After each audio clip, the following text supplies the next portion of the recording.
Hello dear student, प्रतिज्ञा competition centre के online classes में आप सभी का पुनः स्वागत है। आप मुझे थोड़ा समय दें, मैं आपको पूरा लाभ दूंगा। इसी कमिटमेंट के साथ प्रतिज्ञा कंपटीशन के परिवार में आपके लिए और मॉक टेस्ट लेकर के हाजिर है। आज का हम लोग का मॉक टेस्ट होगा मॉक टेस्ट नंबर 4। हमने इससे पहले 3 मॉक टेस्ट अपलोड कर रखा है। जो स्टूडेंट लोग नहीं देख पाए हैं वह प्रतिज्ञा कंपटीशन सेंटर के ऑनलाइन यूट्यूब चैनल पे प्ले लिस्ट में जाकर के देख सकते हैं। तो अभी हम लोग का क्या हुआ कि एनटीपीसी और ग्रुप डी का लगभग जो डेट है वो हमारे सामने आ चुका है। तो अभी हमें बिल्कुल भी बैठने का समय नहीं है और अपने अंदर के जितनी भी ऊर्जा है, सारे ऊर्जा के साथ हम अपनी तैयारी को एक महत्वपूर्ण मुकाम तक, एक उच्च मुकाम तक ले चल सकते हैं। तो इसी मुकाम तक पहुंचने के क्रम में प्रतिज्ञा परिवार आपके साथ है और आपके लिए आज एक और मॉक टेस्ट लेकर आया है। तो समय को व्यर्थ न करते हुए पहला सवाल देखते हैं। और आपसे पूछा है, लाल और हरे रंग को मिलाने पर कौन सा रंग प्राप्त होता है। पहला क्वेश्चन है, लाल और हरे रंग को मिलाने पर कौन सा रंग प्राप्त होता है। पहला ऑप्शन है हल्का नीला, बी ऑप्शन है पीला, सी ऑप्शन है श्वेत और डी ऑप्शन है ग्रे। आपको कंबाइन करना है लाल और हरा। आपको कंबाइन करना है लाल और हरा। इसको अगर मिलाएंगे तो क्या रंग बनेगा। ये एक ऐसा क्वेश्चन है जिसमें अक्सर स्टूडेंट को कन्फ्यूजन हो जाता है। आज हम आपके लिए इसके लिए बनाने वाले एक ट्रिक जिससे कि आपका एग्ज़ाम में कभी भी प्रश्न गलत नहीं होगा। तो देखते हैं उस ट्रिक की तरफ में कि आज का वो ट्रिक क्या है। देखिए, आपको ये पता होगा कि लाल, हरा और साथ में एक नीला, ये 3 ऐसे कलर हैं जिनको प्राथमिक रंग कहा जाता है। जिनको क्या कहा जाता है? प्राथमिक रंग कहा जाता है। और साथ में अगर आपसे ये भी पूछे कि जो हमारा टीवी सेट होता है उसमें किन रंगों का प्रयोग किया जाता है, तो यही 3 रंगों का प्रयोग किया जाता है और इसे प्राथमिक रंग भी कहते हैं। तो हम बात कर रहे थे ट्रिक की कि हम कैसे याद करें कि किस किस को मिलाने पर, किस रंग को मिलाने पर कौन सा रंग प्राप्त होगा। तो सबसे पहले आपको बना लेना एक ट्रायंगल। यहाँ पे लाल करेंगे और इसको याद किस रखना है। तो देखिए, इसको याद रखना है हरी, लाल, नीला पैंट। हरी, लाल, नीला पैंट मत पहनो, मत पहनो। ये आपका ट्रिक है। यहाँ जो हरे लिखा हुआ है इसका मतलब हरा, यहाँ जो लाल लिखा हुआ है लाल, तो लाल ही होगा। नीला से नीला ही आ जाएगा डायरेक्ट, इसमें कोई दिक्कत नहीं है। बस आपको ये बात का ध्यान रखना है कि जो भी वर्ड्स लिखा हुआ है सबसे जो पहले 3 अक्षर लिखे हुए हैं हरा, लाल, नीला, आपको हरा से शुरू करना है और त्रिभुज के एक शीर्ष पर रखना है। यहाँ पर रखना है हरा, उसके बाद लाल और उसके बाद नीला। इस तीनों त्रिभुज के तीनों शीर्ष पर रख देना है। उसके बाद पैंट, ये जो पैंट है ना यहाँ पर पीला रंग के लिए आया है। पैंट जो है आपका पीला रंग के लिए आया है और ये पीला रंग कहाँ लिखना है, ये यहाँ लिखना है आपको। और मत पहनो, ये मत जो है ना ये मैजेंटा के लिए है। किसके लिए है? मैजेंटा के लिए है। मैजेंटा आपको लाल और नीला के बीच में लिखना है। और पहनो, ये पहनो जो है आपका ये पीकॉक नीला से है। पहनो जो है वह किसके लिए आया है? प से पहनो और प से पीकॉक नीला। तो इस ट्रिक के माध्यम से आप ये कलर को याद रख सकते हैं। तो इस विश्लेषण से हमारा क्वेश्चन ये पूछा था कि लाल और हरे रंग को मिलाने पर क्या मिलता है। तो लाल को हरा के साथ मिलाना है तो क्या मिल जाएगा? पीला मिलेगा। और इस तरह से हमारा ऑप्शन पहला जो क्वेश्चन है उसका ऑप्शन के साथ हम लोग किस ऑप्शन के साथ जाएंगे? बी ऑप्शन के साथ जाएंगे। क्वेश्चन में पूछा आपसे कि प्रकाश कणों की प्रकृति किस घटना में परिलक्षित होती है। प्रकाश कण आपको पता होगा कि प्रकाश जो होता है वह छोटे छोटे कणों के रूप में चलता है और प्रत्येक कण क्या है? एक ऊर्जा का बंडल है जिसे फोटोन कहते हैं। और प्रत्येक कण की ऊर्जा दी जाती है एक फॉर्मूला से E=hc/λ, जहाँ पर h जो है प्लांक नियतांक है, c जो है वेलोसिटी ऑफ लाइट है और जो लैम्डा दिख रहा है वह तरंग दैर्घ्य है। तो देखते हैं हमारा क्वेश्चन क्या कहता है। देखिए, फर्स्ट ऑप्शन में दिया हुआ है विवर्तन, बी ऑप्शन में दिया हुआ है व्यतिकरण, सी ऑप्शन में दिया हुआ है प्रकाश संश्लेषण प्रभाव और डी ऑप्शन में दिया हुआ है ध्रुवन। विवर्तन के बारे में हम बता चुके हैं कि जब कोई प्रकाश के माध्यम में, जब किसी प्रकाश के माध्यम में कोई अवरोधक वस्तु आ जाए तो प्रकाश क्या होती है, इसके किनारों से टकरा करके मुड़ जाती है, और मुड़ने की घटना को ही क्या कहते हैं, प्रकाश का विवर्तन कहते हैं। तो इसमें तो प्रकाश की कण की प्रकृति नहीं आ रही है। व्यतिकरण, व्यतिकरण जब दो प्रकाश स्रोतों से निकलने वाली ऊर्जा आपस में मिलती है तो उनके प्रकाश ऊर्जा का पुनर्व्यवस्था होता है, इसको कहते हैं व्यतिकरण। इसमें भी नहीं है। फोटो इलेक्ट्रिक, जो सी ऑप्शन दिया हुआ है, प्रकाश संश्लेषण प्रभाव, ठीक है, इसको कहते हैं इंग्लिश में फोटो इलेक्ट्रिक प्रभाव। तो ये सी ऑप्शन है जो सही ऑप्शन दिया हुआ है, हम लोग सी ऑप्शन के साथ जाएंगे। प्रकाश संश्लेषण प्रभाव ये है फोटो इलेक्ट्रिक इफेक्ट, जो अल्बर्ट आइंस्टीन के द्वारा इस घटना को दिया गया था, जिससे पता चलता है कि प्रकाश के पास कण प्रकृति होती है। आपसे अक्सर ये क्वेश्चन पूछा जाता है, who gives the particle nature of light, which scientist gives the particle nature of light, the scientist is Albert Einstein. Next question है, जब नीला तथा हरा रंग मिश्रित किया जाता है, इस बार किसको किसको मिश्रित करना है, नीला को और हरा रंग को मिश्रित करना है, तो कौन सा रंग बनता है। तो ए ऑप्शन में दिया हुआ है आसमानी, बी में दिया हुआ है पूर्ण, सी में दिया हुआ है श्याम या काला, और डी ऑप्शन में दिया हुआ है बैगनी। तो आपको पता है कि आप जो आसमानी जो ऑप्शन ए में लिखा हुआ है उसको हम लोग ब्लू भी कहते हैं। तो जब नीला और तथा हरा को मैच कराया जाएगा, नीला और हरा को, तो कौन सा मिलेगा, आसमानी कलर मिलेगा। तो इस तरह से हम लोग सी ऑप्शन, जो पहला तीसरा जो क्वेश्चन है कि नीला तथा हरा रंग को मिश्रित किया जाता है तो कौन सा मिलेगा, तो आसमानी कलर मिलेगा। नेक्स्ट क्वेश्चन आपसे कहता है कि किसी वस्तु का प्रतिबिंब रेटिना पर कितने सेकेंड तक बना रहता है। किसी वस्तु का प्रतिबिंब, हमको पता है कि कोई भी वस्तु हो उसका प्रतिबिंब हमारे रेटिना पर यानी कि दृष्टिपटल पर बनता है, तो उस पर कोई भी प्रतिबिंब जब बन रहा हो तो वह कितने सेकेंड तक हमारा प्रभाव रहता है, तो उस पर जो प्रभाव रहता है वह हमारे नेत्र पर 1/60 सेकेंड तक रहता है, 1/60 सेकेंड तक रहता है। और अगर ध्वनि का पूछे कि कोई भी उत्पन्न ध्वनि का प्रभाव हमारे कानों तक कितना समय तक रखता है, तो 1/10 सेकेंड। ऑप्शन देखते हैं, कहता है 1/10वां सेकेंड, बिल्कुल नहीं। 1/8वां सेकेंड, बिल्कुल नहीं। 1/16 सेकेंड, ये सही है, और 1/5 सेकेंड ये गलत है। तो हम लोग किसके साथ जाएंगे, सी के साथ जाएंगे। आपको कमेंट में जवाब देना है कि रेटिना पर जो प्रतिबिंब बनता है वह प्रतिबिंब कैसा होता है। इस सवाल का जवाब आप हमें कमेंट के माध्यम से ज़रूर मेंशन करें।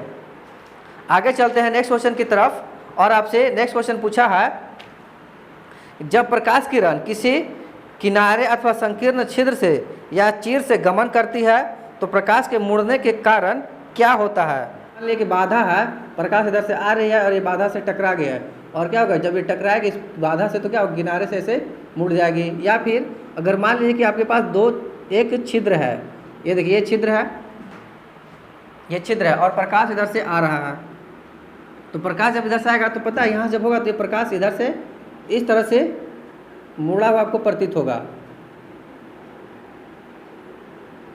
और उसी तरह से इधर भी इस तरह से आपको जाता हुआ नजर आएगा। तो पूछा आपसे यही है कि जब प्रकाश किरण किसी किनारे अथवा किसी संकीर्ण क्षेत्र से चीर से गमन करती है तो प्रकाश के मुड़ने का कारण क्या है। तो मुड़ने का कारण क्या है, इसका मुड़ने का कारण है विवर्तन। तो हम लोग देखते हैं विवर्तन किस ऑप्शन में दिया हुआ है, विवर्तन दिया हुआ है ऑप्शन सी में, सी ऑप्शन हमारा राइट ऑप्शन होगा।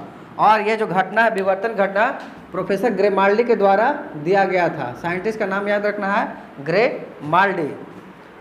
नेक्स्ट क्वेश्चन आपसे पूछा है कि श्याम पट या ब्लैक बोर्ड का रंग काला क्यों होता है। अब तो इलेक्ट्रिकल बोर्ड आ गया है और ये बोर्ड हम लोग का व्हाइट बोर्ड हो गया है, लेकिन आपसे व्हाइट बोर्ड के बारे में नहीं पूछा, आपसे पूछा है कि ब्लैक बोर्ड श्याम पट का रंग काला होने का क्या अर्थ है।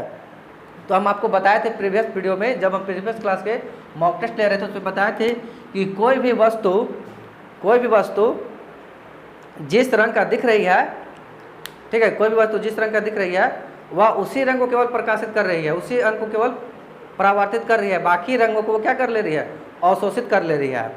ठीक है, तो ऑप्शन के हिसाब से चलते हैं। कहता है कि यह काला रंग परावर्तित करती है, क्या करती है, काला रंग को परावर्तित करती है, यह काले रंग का अवशोषक करती है, यह सभी रंग परावर्तित कर देती है या यह सभी रंगों को अवशोषित कर लेती है। तो आपको यह भी याद होगा कि हमने आपको उस वीडियो में यह भी बताया था कि कोई वस्तु काला क्यों दिखती है। तो आपको हमको बताए थे कि जब प्रकाश की सतह पर पड़ती है और वह पूरे प्रकाश के स्रोत को अवशोषित कर लेती है, तब हमें वह जो वस्तु है वह हमें काला दिखाई देता है। तो प्रकाश जो यहाँ जो लिखा हुआ है कि डी ऑप्शन में कि सभी रंगों को अवशोषित कर लेती है, तो हमारा ऑप्शन डी वाला सही होगा। तो इसी के साथ चलते हैं आगे नेक्स्ट क्वेश्चन की तरफ। इसने सर्वप्रथम कार्यकारी लेजर का आविष्कार किया था। तो हमें पता है कि कार्यकारी लेजर जो है, laser LASER laser, light amplification stimulated energy radiation का जो आविष्कार किया गया था थियोडर मेमन के द्वारा किया गया था। किसके द्वारा किया गया था? थियोडर मेनन। देखते हैं हमारा थियोडर मेमन वाला जो ऑप्शन है वह कौन सा है। पहला में दिया हुआ है AH Taylor, WR Roentgen, TH Maiman, फ्रॉड मॉरिसन। तो TH मेमन शॉर्ट में ही थियोडर मेमन को ही ये क्या किया, शॉर्ट में थियोडर मेमन लिखा हुआ है, TH मेमन। तो हमारा ऑप्शन क्या हो जाएगा? C option is the right option. Question आपसे पूछा है कि पीले रंग का पूरक रंग कौन सा है? पीले रंग का पूरक रंग कौन सा है? ऑप्शन दिया हुआ है ए में दिया हुआ है नीला, बी में दिया हुआ है हरा, सी में नारंगी और डी में लाल। तो आपको हम अभी जस्ट कुछ देर पहले आपको हम ट्रिक बता चुके हैं कि किस तरह से कैसे किसको मिलाने पर क्या रंग मिलता है। तो हमारे यहाँ पर पूछा है पीले रंग का पूरक रंग कौन सा है, तो हम लोग जाएंगे ऑप्शन ए के साथ। पीले रंग का पूरक रंग नीला होता है। इसके बाद आपसे नेक्स्ट क्वेश्चन पूछा है कि प्रकाश का वेग सबसे पहले किसने मापा था? प्रकाश का वेग सबसे पहले किसने मापा था? तो अगर आप लोग मेरे वीडियो को ध्यान से देखे होंगे तो हम ये आपको बता रखे हैं कि प्रकाश का वेग का कैलकुलेशन, प्रकाश के वेग की गणना जो किया गया था वह रोमर के द्वारा किया गया था। किसके द्वारा किया गया था? रोमर के द्वारा किया गया था। तो देखते हैं हमारा ऑप्शन रोमर किसमें लिखा हुआ है। ऐसे इसको पूरा नाम ओलाउस रोमर है। तो देखते हैं पहला लिखा हुआ है गैलीलियो, नहीं। बी ऑप्शन न्यूटन, नहीं। सी ऑप्शन लिखा हुआ है रोमर और आइंस्टाइन। तो ऑप्शन सी के साथ जाएंगे हम लोग, ऑप्शन सी के साथ जाएंगे। और आपको पता है कि इसका कैलकुलेशन कैसे किया था, किस फॉर्मूला से हम लोग चाहे तो निकाल सकते हैं। तो आप लोग अगर चाहते हैं कि प्रकाश का वेलोसिटी निकालना तो आप फॉर्मूला लगा दे C = 1/√μ0 और ε0। अगर आप इसका μ0 और ε0 का वैल्यू रख देंगे तो आपका वेलोसिटी ऑफ लाइट आ जाएगा। अगर आपको चेक करना है कि वाकई में आता है कि नहीं तो आप μ0 और ε0 इसका वैल्यू रख करके आप इसमें चेक कर सकते हैं। इसी के साथ नेक्स्ट क्वेश्चन आपसे पूछा है, नेक्स्ट क्वेश्चन है आपके सामने, होलोग्राम क्या है? होलोग्राम क्या है? कभी आप कुछ स्पेशल टाइप का स्टिकर देखे होंगे बुक में लगा हुआ कि जब आप बुक को आगे पीछे ऊपर नीचे या दाएं बाएं घसका कर देखते होंगे तो उस पर जो स्टिकर सटा हुआ है उसका कुछ चमकीला भाग नज़र आता है और उसमें कुछ स्पेशल टाइप का उस बुक का जो हॉलो मार्क होगा वह दिखाई देता है। तो आपसे पूछा कि किस पर क्या है आखिर? ऑप्शन ए कहता है आवृत्ति आवंटन का ग्राफीय चित्रण, आवृत्ति आवंटन का ग्राफीय चित्रण, त्रिविमीय MRI। फिर कहता है सी में फोटोग्राफीय रिकॉर्ड को बनाने के लिए त्रिविमीय प्रतिबिंब या फिर द्रव क्रिस्टल डिस्प्ले। तो हमारा उसमें क्या होता है? त्रिविमीय चित्रण होता है, त्रिविमीय प्रतिबिंब दिखाई देता है और त्रिविमीय प्रतिबिंब जो है लिखा हुआ है ऑप्शन सी में। तो हम लोग जाएंगे इसका सी ऑप्शन के साथ जाएंगे कि फोटोग्राफीय रिकॉर्ड को बनाने के लिए त्रिविमीय प्रतिबिंब का प्रयोग हुआ है। इसी के साथ नेक्स्ट क्वेश्चन आपसे पूछा है कि निम्नलिखित में से कौन से गैस का प्रयोग सड़कों पर रोशनी के लिए प्रयुक्त पीले लैंपों में किया जाता है? जो स्ट्रीट लाइट में जो जल रहा होता है बल्ब, उसमें किस गैस का प्रयोग किया जाता है? ऑप्शन दिया हुआ है सोडियम, बी में दिया हुआ है नियॉन, सी में दिया हुआ है हाइड्रोजन या डी में दिया हुआ है नाइट्रोजन। तो जो रोड में जो सड़क के किनारे में जो स्ट्रीट लाइट लगे होते हैं वह होता है नियॉन लैंप होता है। हमारा नेक्स्ट क्वेश्चन का आंसर जो होगा वह नियॉन लैंप होगा। और नियॉन किस में लिखा हुआ है? नियॉन लिखा हुआ है ऑप्शन बी में लिखा हुआ है। और जो हम लोग हैलोजन बल्ब कहते हैं ना कि हैलोजन बल्ब है ये, तो उसमें किस गैस का प्रयोग होता है हैलोजन बल्ब में? तो आप ध्यान रखिएगा, नाम ही कैसा है? हैलोजन। और हैलोजन का कितना होता है? ग्रुप 17 को कहते हैं हैलोजन ग्रुप, और इसमें होता है आपका एक ब्रोमीन। तो हैलोजन में यही ब्रोमीन का ही यूज होता है। आप इस सब चीज़ को ध्यान रखिए, आपसे एग्जाम में कभी भी आ सकता है, सब इंपॉर्टेंट क्वेश्चन है। नेक्स्ट में आपसे पूछा है परमाणु घड़ी निम्नलिखित में से किसके संक्रमण पर आधारित है? मतलब कि परमाणु घड़ी में किस का प्रयोग किया जाता है? ऑप्शन ए में लिखा हुआ है सोडियम, बी में लिखा हुआ है सीजियम, सी में लिखा हुआ है मैग्नीशियम, या डी में एल्युमिनियम। तो परमाणु घड़ी जो होता है वह आपका सीजियम का प्रयोग या सीजियम का बना हुआ होता है। और सीजियम ऑप्शन में दिख रहा है, वो हमारा ऑप्शन बी में है, बी ऑप्शन, सीजियम का प्रयोग होता है परमाणु घड़ी में। नेक्स्ट क्वेश्चन में सीवी रमन को उनके किस प्रयोग के लिए नोबेल पुरस्कार दिया गया था, प्रदान किया गया था? पहला ऑप्शन है प्रकाश का परावर्तन, बी ऑप्शन में दिया हुआ है प्रकाश विक्षेपण, और सी ऑप्शन दिया हुआ है प्रकाश प्रकीर्णन, और डी ऑप्शन दिया हुआ है प्रकाश विवर्तन। तो आप ध्यान रखिएगा कि उनको जो नोबेल पुरस्कार दिया गया था वो प्रकाश के प्रकीर्णन के लिए दिया गया था। कितना ऑप्शन में लिखा हुआ है? ऑप्शन सी में लिखा हुआ है। तो सीवी रमन को जो नोबेल प्राइज मिला था वह प्रकाश के प्रकीर्णन के लिए मिला था। उन्होंने बताया था कि प्रकाश जब किसी सतह से पर पड़ती है, प्रकाश किसी सतह पर पड़ती है तो वह वापस लौटती है, तो वह विभिन्न दिशाओं में फैल जाती है। इसको प्रकाश का प्रकीर्णन, मतलब इसे उन्होंने प्रकाश के प्रकीर्णन के लिए दिया गया था। आपको ये बताना है कि उनको सीवी रमन को नोबेल प्राइज किस वर्ष दिया गया था। इस सवाल का जवाब कमेंट में लिखकर जरूर मेंशन करें। नेक्स्ट में आपसे पूछा है कि किसी माध्यम का तापमान बढ़ने पर प्रकाश की चाल पर क्या प्रभाव पड़ता है? सीधी सी बात है, आपसे पूछा है कि प्रकाश माध्यम का टेम्परेचर अगर बढ़ा दिया जाए, माध्यम का टेम्परेचर अगर बढ़ा दिया जाए तो प्रकाश की चाल पर क्या प्रभाव पड़ेगा? कहता है कि पहले बढ़ती है, घटती है, कोई परिवर्तन नहीं होता है, या डी अचानक से घट जाती है। तो आपको ये पता होना चाहिए कि प्रकाश जो है एक विद्युत चुंबकीय तरंग है। प्रकाश कैसा तरंग है? विद्युत चुंबकीय तरंग है, विद्युत चुंबकीय तरंग है, इलेक्ट्रोमैग्नेटिक वेव है। और किस वैज्ञानिक ने, किस साइंटिस्ट ने ये बात कही कि विद्युत चुंबकीय तरंग है? तो इसके बाद बताए थे मैक्सवेल ने, मैक्सवेल साइंटिस्ट है, उन्होंने ही बताया था कि प्रकाश क्या एक विद्युत चुंबकीय तरंग है। ठीक है, तो कोई भी विद्युत चुंबकीय अगर जो तरंग है वह निर्वात में गमन कर सकता है, मतलब कि उसको माध्यम में कौन सा कण उपस्थित है इससे उसे कोई मतलब नहीं है। अगर माध्यम है तभी गमन कर सकता है, पर निर्वात में भी गमन कर सकता है। तो तापमान में अगर वृद्धि होगा तो कोई प्रभाव नहीं पड़ेगा। हम लोग ऑप्शन सी के साथ जाएंगे, कोई प्रभाव नहीं पड़ेगा।